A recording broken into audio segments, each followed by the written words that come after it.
नमस्कार, मैं रविश कुमार। ऐसा कहकर भारत की सड़क में और संसद में क्या हो रहा है वो बताने वाले आप ही तो थे रविश।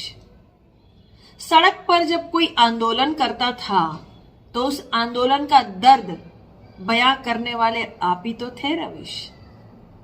जब कोई कराहता था, रोता था या सरकार की लाठी उस पर पड़ती थी तो उसका दर्द बयां करने वाले आप ही तो थे रविश।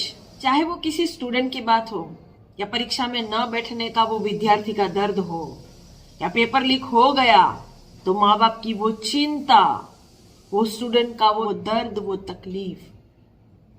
चाहे शिक्षा मित्र की बात हो, चाहे मजदूरों की बात हो, मजलूमों की बात हो, व्यापारियों का कोई दुख हो, चाहे महंगाई की बात हो, चाहे सरकार के जो वादे थे वो सरकार ने वादे नहीं निभाए और क्यों नहीं निभाए, सरकार ने कितना कहाँ झूठ बोला, कहाँ फायदा लिया, कहाँ नुकसान कराया, ये सारी बातें बताने वाले आप ही तो थे रविश।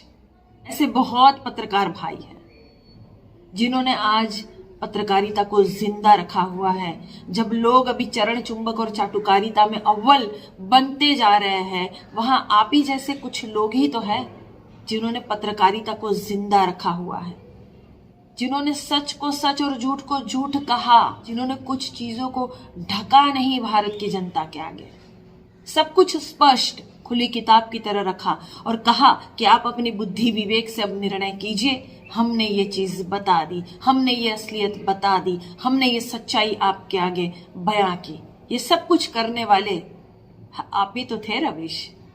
हमेशा सबके साथ आप खड़े हुए, चाहे किसी की भी बात हो, आप सबके साथ खड़े हुए। जब लोग मैसेज करके या वीडियो डाल के आपको बोलते थे कि ये मेरी बात दिखाइए, ये बात भारत की जनता को पहुंचाइए, ये बात सरकार तक पहुंचाइए, तो उस वीडियो को चलाने वाले आप ही तो थे रविश। क्यों रविश से प्यार है लोगों को पता नहीं, क्यों हम सुनना चाहते हैं आपको पता नहीं। शायद कहीं ना कहीं हम आपके जैसे हैं रविश, लेकिन आपको लोग बहुत ज्यादा तादाद में सुनते हैं। ये बहुत अच्छी बात है कि कोई हमारे जैसा है जो लोगों को बता रहा है कि जागो, देखो क्या हो रहा है, आपकी सरकार क्या कर रही है, आपका नेता क्या कर रहा है, आपका चुना हुआ प्रतिनिधि क्या कर रहा है। जानिए, सुनिए, देखिए कहाँ आपको दिक्कतें आ रही है। महंगाई आ रही है क्या आपको, बीच में महंगाई लग रही है क्या आपको, ये सारी चीजें दिखाने वाले आप ही थे रविश। जब पूरा भारत सड़कों पर उतरा था और वो मासूम बच्चे वो जो चल रहे थे, पैरों में छाले पड़ रहे थे, उन छालों का दर्द आप ही तो दिखा रहे थे रविश। जब ट्रेन आत्मनिर्भर हो गई थी, कहीं बिस्किट तो छोड़िए, पानी तक की व्यवस्था नहीं थी, वो सूखा गला मजदूरों का आप ही दिखा रहे थे रविश। वो एक माँ की ममता जो रास्ते में ही अपने बच्चे को जन्म देने के लिए मजबूर, न कोई अस्पताल था, न कोई दवाई थी, न कोई एम्बुलेंस की सुविधा, न कुछ, न सरकार की तरफ से कोई यातायात के साधन दिए गए थे। उस दर्द को, उस पीड़ा को आप ही तो दिखा रहे थे रविश। कितना कहाँ नुकसान हुआ है लॉकडाउन से या नोटबंदी से, कितना कहाँ फायदा और नुकसान हुआ है, ये सारी चीजें आप ही तो दिखा रहे थे रविश। सरकार के फैसले से भारत को कितना नुकसान हुआ, अर्थव्यवस्था पर क्या असर पड़ी, ये सारी चीजें आप ही दिखा रहे थे रविश। हर माँ बाप को, हर फैमिली मेंबर को प्राइम टाइम का इंतजार रहता था, वो इंतजार करवाने वाले आप ही तो थे रविश।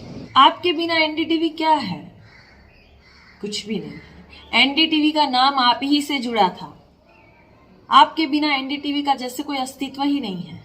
और ये बात सच है कि एनडीटीवी का नाम आते ही लोग पूछने लगते थे, अच्छा ये रविश कुमार वाला एनडीटीवी क्या? हाँ, अच्छा। तो एनडीटीवी का अस्तित्व ही आपसे था रविश। आप जैसे कुछ पत्रकार हैं रविश जो हमें बताते हैं कि असली भारत क्या है। आप जब बोलते हैं, आप और भी अच्छे पत्रकार हैं, आप लोग जब बोलते हैं तो असली भारत के दर्शन होते हैं। पता चलता है कि जमीन पर क्या हो रहा है। और इसीलिए क्या है ना कि पत्रकारिता कभी नहीं मरती है, वो अपना रास्ता ढूंढ ही लेती है। और इसीलिए हम आपको YouTube पर सुनेंगे। जब आपने सबका साथ दिया, आपने एक एक वर्ग का साथ दिया है, भारत की जनता का साथ दिया है, तो आज जब आप YouTube पर हैं तो क्या हम आपका साथ नहीं देंगे? बिल्कुल देंगे। इसीलिए मैंने तो सब्सक्राइब कर ही लिया है आपका चैनल, और बाकी लोगों से भी निवेदन करती हूं कि रवीश भाई ने हर किसी का साथ दिया है। कभी उन्होंने न जात पात किया न कुछ, हर किसी का जब उन्होंने साथ दिया तो क्या आज हम उनका साथ नहीं दे सकते? और मैं जानती हूं कि आप सभी रवीश जी को बहुत प्यार करते हैं, इसीलिए सारे लोगों से मैं निवेदन करना चाहती हूं कि रवीश जी का चैनल सब्सक्राइब कीजिए और खूब शेयर कीजिए। रवीश जी, हम सब आपके साथ हैं। We love you Ravish ji.